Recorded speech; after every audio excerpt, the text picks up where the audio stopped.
लोहिया और अंबेडकर के सियासी समीकरण मायावती के बगैर कैसे साध पाएंगे अखिलेश यादव। मुस्तकीम मंसूरी की खास report. Sapa supremo Akhilesh Yadav doctor Bhimrao Ambedkar के 132वें जन्मदिवस पर लोहिया और अंबेडकर के सियासी समीकरण साधने का 14 अप्रैल को एक बार फिर प्रयास करेंगे। आपको बताते चले, लोहिया और अंबेडकर 1956 में साथ मिलकर चलने की संभावना तलाश रहे थे, जो संभव नहीं हो पाया। 1956 में लोहिया और अंबेडकर के बीच पत्राचार शुरू हुआ, मिलने की योजना भी बनी, लेकिन मुलाकात कभी नहीं हो पाई और 6 दिसंबर 1956 को बाबा साहेब का परिनिर्वाण हो गया और दोनों नेताओं की साथ मिलकर काम करने की इच्छा पर अमल नहीं हो पाया।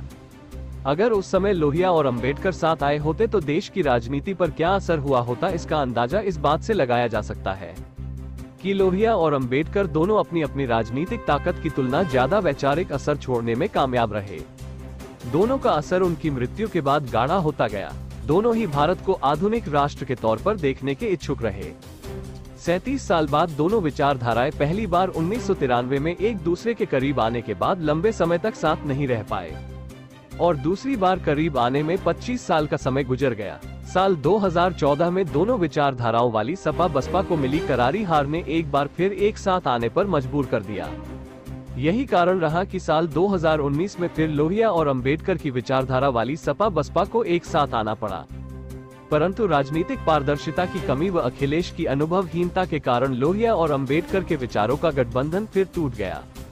वहीं 2022 के विधानसभा चुनावों में अति उत्साह पूर्वक लगाए जा रहे कयासों के आधार पर चुनाव परिणामों से पहले ही अखिलेश यादव ने स्वयं को मुख्यमंत्री मानकर उत्तर प्रदेश में सपा सरकार के जो सपने देखे थे, वो उस समय चकनाचूर हो गए जब भाजपा ने योगी के नेतृत्व में पूर्ण बहुमत हासिल कर दोबारा उत्तर प्रदेश में सरकार बनाने का गौरव प्राप्त किया।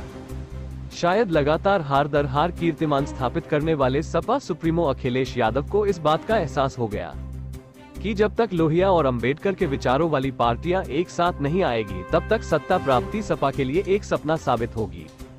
यही कारण है कि अखिलेश यादव डॉक्टर भीमराव अंबेडकर के 132वें जन्मदिवस 14 अप्रैल को अंबेडकर की जन्मस्थली महू मध्य प्रदेश जाकर उत्तर प्रदेश से मध्य प्रदेश तक के सियासी समीकरण साधने का प्रयास करेंगे। 14 अप्रैल को देश भर के दलित संगठन मध्य प्रदेश में जुटेंगे। सपा अंबेडकर जयंती बड़ी धूमधाम से मनाएगी। इस दौरान सपा सुप्रीमो अखिलेश यादव, रालोद अध्यक्ष जयंत चौधरी, आजाद समाज पार्टी काशीराम के मुखिया चंद्रशेखर आजाद एक मंच पर रहेंगे।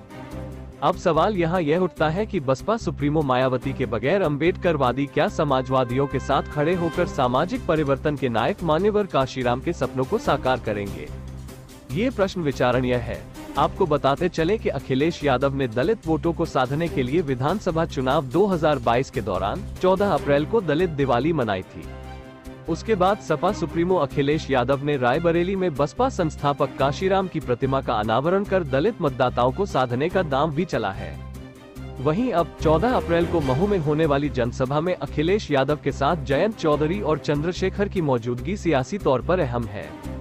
आपको ये भी बताते चले कि विधानसभा चुनाव 2022 में भले ही अखिलेश यादव ने चंद्रशेखर को तवज्जो नहीं दी थी, परंतु रामपुर व खतौली उपचुनाव में चंद्रशेखर को अखिलेश यादव के बगल वाली कुर्सी देकर सियासी संदेश जरूर दिया था।